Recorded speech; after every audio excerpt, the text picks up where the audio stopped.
মুখোশধারী এই নিশাচর শিকারীটি বনের এমন এক রহস্যময় মালি যে ফল খেয়ে বীজের বিস্তার ঘটিয়ে একাই বিশাল বনভূমি গড়ে তুলতে সক্ষম।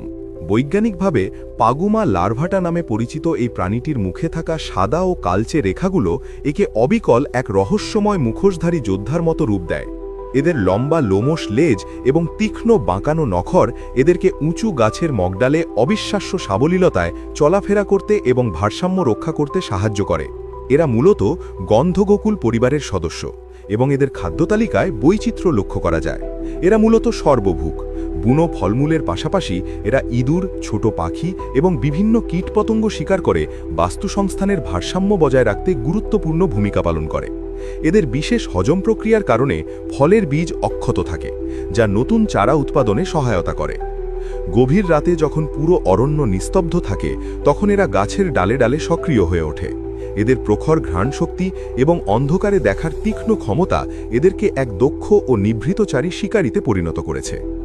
লোকালয় বৃদ্ধি ও বন উজাড়ের কারণে এই শান্ত ও লাজুক বন্যপ্রাণীটি আজ ক্রমশ তার স্বাভাবিক আবাসস্থল হারাচ্ছে। বন্যপ্রাণীর এমন রোমাঞ্চকর ও অজানা সব অধ্যায় নিয়মিত জানতে ঘড়িয়াল বাংলা পেজ আপনার অনুভূতি কমেন্টে জানান এবং ভিডিওটি বন্ধুদের মাঝে শেয়ার করে নতুন কিছু জানার সুযোগ করে দিন।